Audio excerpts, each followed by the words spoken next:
have heard of corporate apartments, have heard of corporate cars. All of this is on the books and records of the company. That's how they know about it. And so it's, in my view, my personal view, it's not appropriate. And quite frankly, it sets a precedent. I think in 244 years, we have not had a local prosecutor go after a former president of the United States or his employees or his company.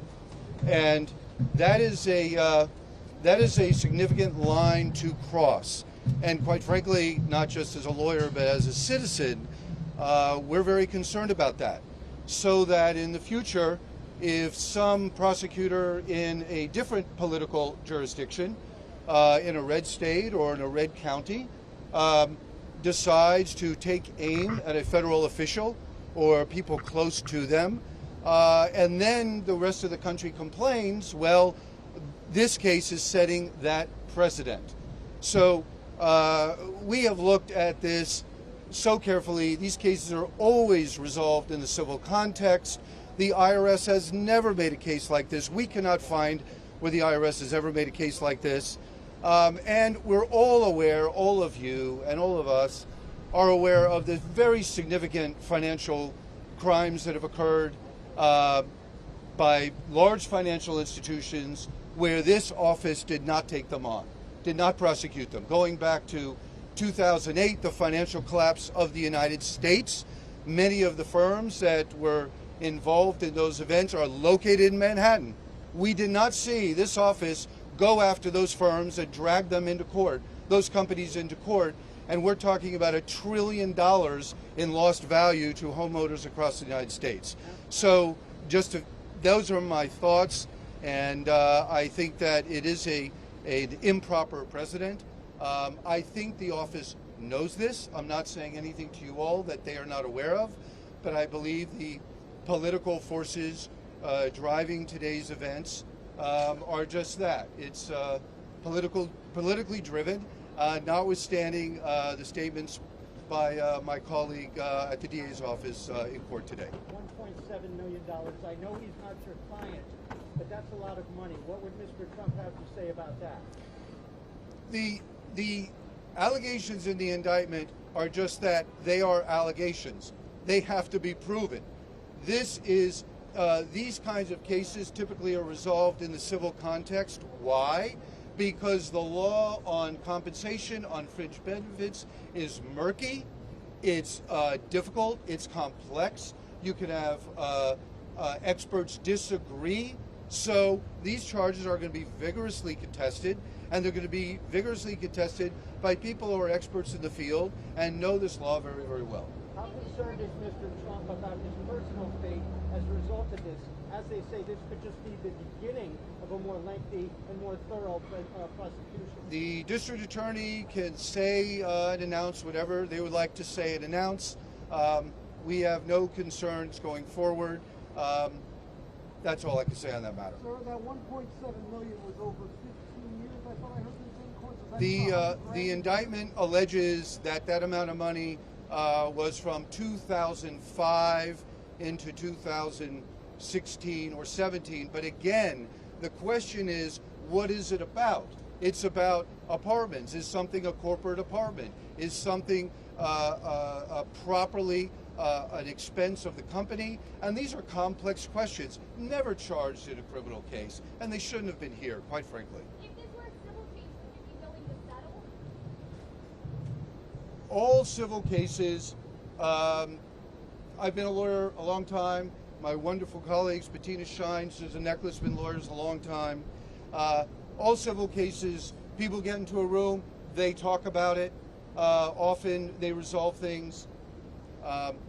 What can I say? Your own human experience tells you the answer to those questions. Is there a civil case that a settlement would require a conviction of wrongfully to be considered justice? We are way before any kind of. All I can tell you is all of our common experience would tell you that civil cases, people usually get in a room, they figure out what the issues are, and they resolve them. How is the Trump organization affected by this? This could be very damaging to the organization itself. we are the company is very, very optimistic and we're certainly hopeful that there will not be significant effects. I do remind you all that there are large financial institutions in New York City, very well-known financial institutions that were the subject of criminal prosecutions and that are regulated entities. We're talking banks, we're talking large financial institutions, and they've all survived very, very well. What I would tell you all, and something that isn't reported, is that what is the company? The company is about 3,500 employees worldwide. Many of those are in the United States at these properties and hotels and golf clubs. And I visited some of those. And the people that are employed are waiters, and they're bellmen, and they're busboys, and they clean the rooms, and they fix the meals, and they are maintenance people, and they take care of the grounds. And they are people from all walks of life, of every country on the planet, and they are good, hardworking people. And so those are the people that really are behind this company. And you all should know that. Based on what's in the indictment, do you think the real target here is former President Trump? I would answer that by saying that certainly, given the nature and the unprecedented nature of these charges, that certainly that's the reason they were brought. Okay, if the name of the company was something else, I don't think these charges would have been brought. In fact, I am fairly certain they would not have been brought if the name was a different name. Are any other charges being discussed being No, the answer is no, and I'm going to speak to what we are talking about today. I'm finished. I appreciate you all, but that's what I have to talk about this afternoon. Thank you. Alan Futerfas, Futerfas. Thank you. I just have a few comments to make on behalf of the company as well. Susan Necklace, attorney for the company as well. I think all Americans should be concerned about what they see in this case today. This case is truly unprecedented. The Attorney General's office and the District Attorney's office brought a joint prosecution here because they dislike Donald Trump politically. They subpoenaed millions of documents from him personally and pressured witnesses so that those witnesses, trying to make those witnesses tell them things that Donald Trump, that they wanted to hear, that Donald Trump had done things criminally, which they did not, the witnesses did not do because they could not do. Although Kerry Dunn in court said this was not a political prosecution, I think you can all see what has happened in the press, what you've seen over the last year, and the comments that Attorney General Letitia James has repeatedly made. She campaigned on a promise that she would get Donald Trump. She repeatedly said she would use all areas of the law to get Donald Trump, and this is a joint prosecution. While she was Attorney General and while President Trump was in office, she sued him 70 times using New York taxpayer money. She called him an illegitimate president repeatedly. So this is the person who now with the DA's office have teamed up together to bring this unprecedented prosecution.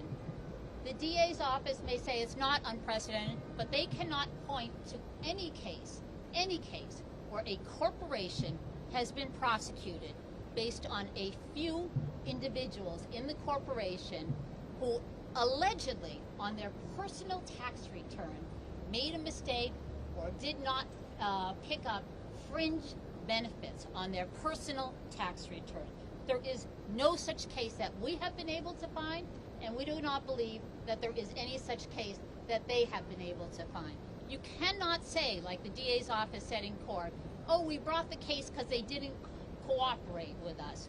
That's not how it works. You bring the case on principles of cooperation, of liability and when a corporation has done massive wrongdoing. That's what the DA's office's guidelines for corporate liability said, and they disregarded those guidelines to bring a case against the Trump company. Never happened before. We will win this case, but this case should have never been brought. It is a political prosecution. Political prosecutions where people are targeted criminally because the prosecutors disagree with their political beliefs happen in corrupt countries. It does not happen in America. It's un-American. It should not happen here in New York City, the greatest city and the greatest democracy in the world. Should not have occurred. And it is a sad day in New York that this occurred. Thank you. I'm not answering any questions. Thank you. Susan Neckler. Spell it, please.